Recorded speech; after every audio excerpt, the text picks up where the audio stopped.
Assalamualaikum warahmatullahi wabarakatuh. Perkenalkan, saya Nabila Oktavia, NIM 21042318. Baiklah, saya akan menjelaskan tentang teori pengambilan keputusan.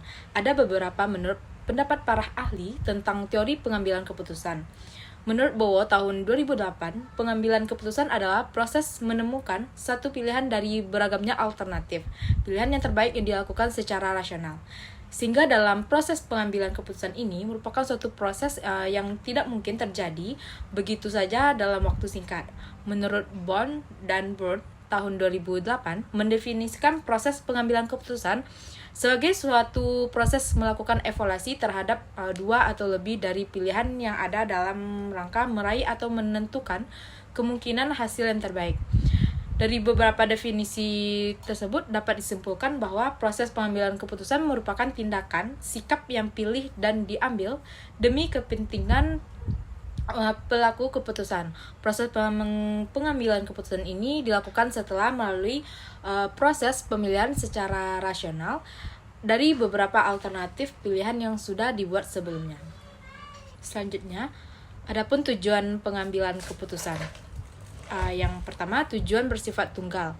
Tujuan pengambilan keputusan berdasarkan sifat tunggal mengacu pada pengambilan keputusan yang dilakukan karena hanya ada satu permasalahan saja. Artinya bahwa sekali diputuskan tidak akan ada kaitannya dengan masalah lain. Yang kedua, tujuan bersifat ganda. Sementara ditinjau dari tujuan pengambilan keputusan yang bersifat ganda adalah pengambilan keputusan yang didasari karena terjadi lebih dari satu masalah. Bahwa satu keputusan yang diambil itu sekaligus memecahkan dua masalah atau lebih yang bersifat kontradiktif atau yang bersifat tidak kontradiktif. Baiklah, selanjutnya tentang studi kasus teori pengambilan keputusan tentang pandemi COVID-19. Pada awal tahun 2020, pandemi COVID-19 melanda dunia dan berdampak signifikan pada berbagai sektor kehidupan, termasuk kesehatan masyarakat, ekonomi, dan kebijakan publik. Pemerintah suatu negara menghadapi penyebaran cepat virus COVID-19 di wilayah. Mereka harus mengambil keputusan penting untuk melindungi kesehatan masyarakat, mengendalikan penyebaran virus, dan memitigasi dampak sosial dan ekonomi yang ditimbulkan. Pemerintah menyadari bahwa penyebaran COVID-19 dapat menyebabkan peningkatan kasus dan kematian yang signifikan. Mereka juga harus mempertimbangkan dampak ekonomi, termasuk kehilangan lapangan kerja dan penurunan pendapatan.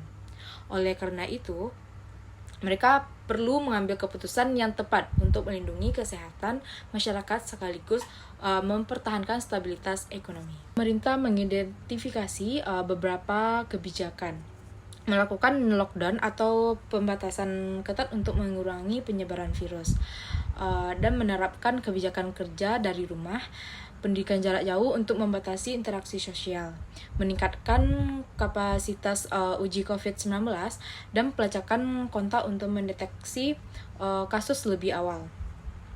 Mengimplementasikan edukasi yang intensif untuk meningkatkan kesadaran masyarakat tentang tindakan pencegahan dan pengendalian virus. Adapun keputusan yang diambil oleh pemerintah, mereka memutuskan untuk menerapkan lockdown yang ketat untuk jangka waktu tertentu, mengimplementasikan kebijakan kerja dari rumah, dan pendidikan jarak jauh. Sekian video presentasi dari saya. Terima kasih. Wassalamualaikum warahmatullahi wabarakatuh.